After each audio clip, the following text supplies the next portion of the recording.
Dozens of firefighters worked to get a fire at the Thoroughbred Center under control. I'll tell you why it was a challenge for them.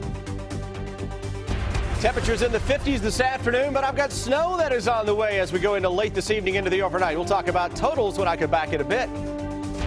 And the UK football team has a new class of cats on this National Signing Day. Tracking, alerting, protecting. This is WKYT News at 4. Good afternoon. I'm Jennifer Palumbo. We could go from the 50s to snow in just a matter of hours. Temperatures are around 50 right now across the region. You're looking live at Triangle Park in downtown Lexington, where it's a sunny and windy afternoon.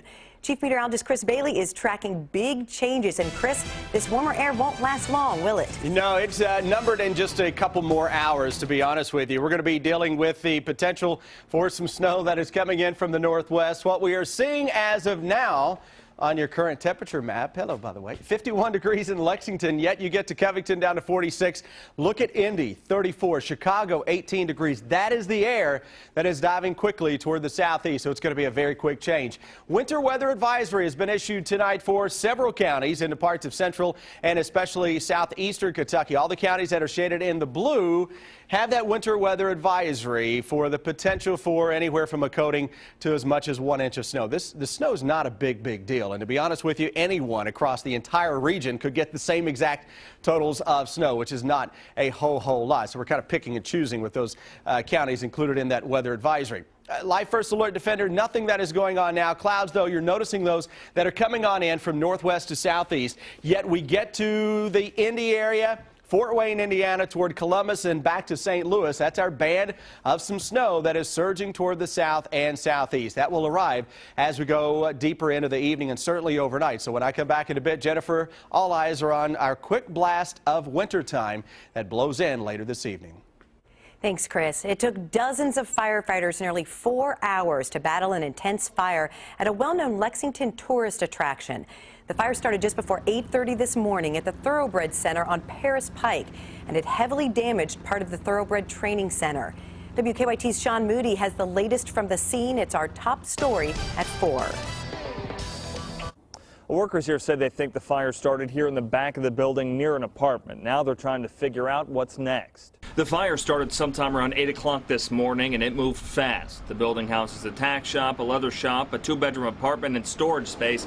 The fire got into the ceiling and destroyed much of the roof. Firefighters said the windy weather made getting the flames out difficult, but they had it out shortly before noon. They had between 50 and 60 firefighters on scene. Crews were shifted around other stations so that the rest of the city would be covered. David Masad lived inside the apartment. He just moved here from California for jockey training last month. Just gotta start all over, you know. I mean, I'm a long way from home, so I just gotta, be an adult about it and just move forward. And fire investigators will be out here working to figure out exactly what got this fire going. In Lexington, Sean Moody, WKYT. A woman was treated at the scene for smoke inhalation, and a firefighter was taken to the hospital for smoke inhalation. No horses were in the area where the fire was. A man accused of killing his girlfriend and dumping her remains in the Kentucky River has pleaded not guilty to the charges. Paris Charles is charged with first-degree murder and abuse of a corpse in the death of his girlfriend, Goldia Massey. Police say he killed her last fall. Her remains were found several weeks later in Jessamine and Henry counties. Police arrested Charles yesterday after carrying out a search warrant at his Lexington duplex. We'll have more from the courtroom coming up on WKYT News at 5. This is a big day for the Kentucky football program. It's National Signing Day. Coach Mark Stoops and his staff spent the morning waiting for recruits to fax their letters of intent to play for the Wildcats. 23 players are committed for the 2015 class, including linebacker Eli Brown of Warren East and Bowling Green, who also had an offer from the national champs Ohio State. And tonight, join us for a signing day special called Cats of the Future. Brian Milam, Freddie Maggard, Jeff Drummond, and Jeff Pecora will break down the new class of Cats. The special begins at 7 tonight on the CW Lexington.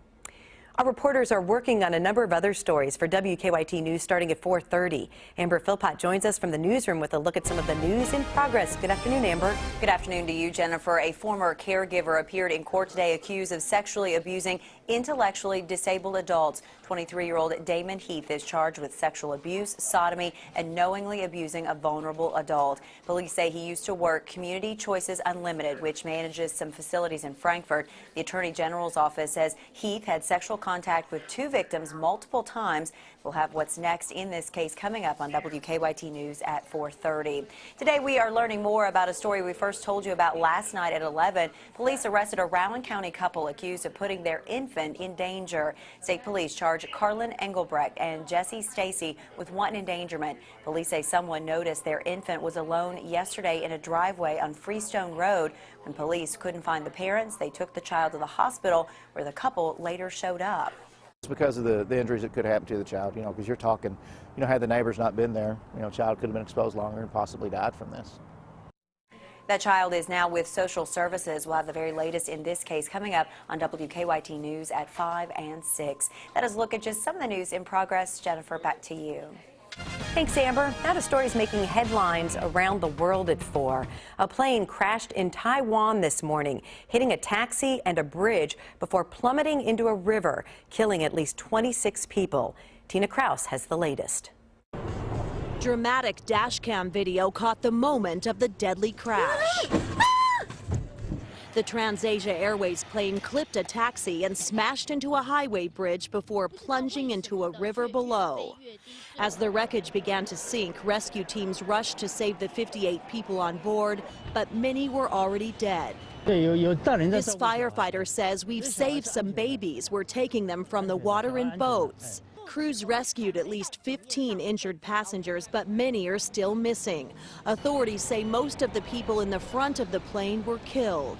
The airline's chief executive said the plane lost contact 4 minutes after it took off from Taipei for a 1-hour flight to islands near the Chinese coast.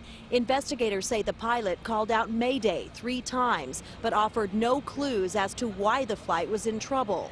Authorities say the weather was good for flying when the plane suddenly fell from the sky. Its wing tore the roof off this taxi. The cab driver survived. Tina Kraus, CBS News. And part of that freeway above the plane was littered with debris and closed after the crash. Several people are dead, others injured after a commuter train with hundreds of people on board slammed into an SUV in New York's Westchester County. A transit official says the northbound train struck a Jeep Cherokee that was stopped on the tracks at the height of the evening rush yesterday. The collision sparked an explosion and a fire. NTSB investigators arrived at the crash site this morning. After Tuesday's big gains, stocks were mixed today on a mixed bag of economic reports. The Dow picked up 7 points to close at 17,673. The Nasdaq lost 11 and the S&P fell 8. UPS is raising prices this year. The company's CEO says they're adding surcharges for residential deliveries on peak days, such as during the holiday season. UPS spent millions on extra workers and updating equipment for the holiday rush in 2014, which United Parcel Service says cut into the company's profits. Get ready to pay more for those Thin Mints. Girl Scouts are raising cookie prices by as much as 25% in some areas this year, from $4 to $5 a box. The Girl Scouts blame the cookie inflation on rising costs for everything from training materials to ingredients. When you're making your Starbucks coffee run, you'll have a new option. The chain will sell coconut milk later this month, starting on February 17th. It's joining soy milk at a new non-dairy alternative. Dunkin' Donuts plans to begin offering new frozen drinks, including fruit smoothies and a frozen coffee mocha drink the chain calls a Dunkachino. The blended beverages rollout started this month in the Northeast. The game of Monopoly is getting real. For Monopoly's 80th anniversary, game maker Hasbro has replaced the fake money with real cash in about 80 game sets sold in France. One person will get a major payday, a complete real bank with about 20,000 euros. That equals about $23,000.